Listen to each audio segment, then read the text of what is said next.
Hello నమస్తే ma'am style రెసిపీస్కి స్వాగతం. ఈరోజు చేయబోతున్న రెసిపీ ఆలు బఠానీ రైస్. స్టవ్ మీద కళాయి పెట్టి 8 స్పూన్లు ఆయిల్ వేసుకుని, ఆయిల్ వేడెక్కాక బంగాళదుంప ముక్కలు వేసుకుని 80% వేయించుకోవాలి.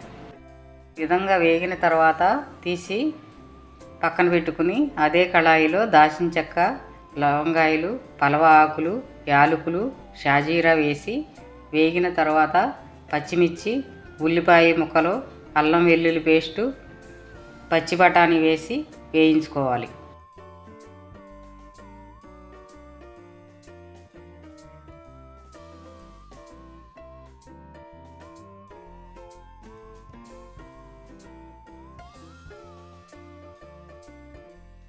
అలాగే జీడిపప్పులు కూడా వేసి ఎర్రగా వేగిన తర్వాత ముందుగా వేయించి పెట్టుకున్న బంగాళదుంప ముక్కలు వేసి అందులో రుచికి సరిపడా సాల్టు, పసుపు, కారం వేసి మిక్స్ చేసుకోవాలి.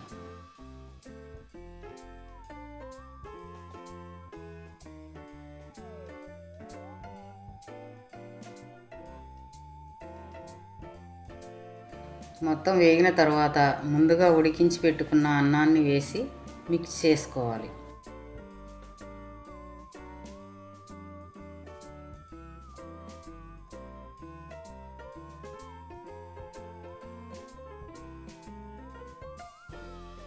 మొత్తం కలిసేలా మిక్స్ చేసుకుని చివరగా కొత్తిమీర చల్లి గార్నిష్ చేసుకుంటే టేస్ట్ బాగుంటుంది.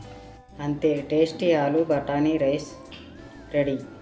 మరి మీరు కూడా టేస్ట్ చేసి ఎలా ఉందో కామెంట్లో తెలపండి.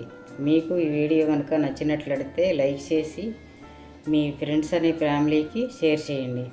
అలాగే సబ్స్క్రైబ్ చేసి బెల్ ఐకాన్ యాక్టివేట్ చేసుకోవటం మర్చిపోకండి. Thank you.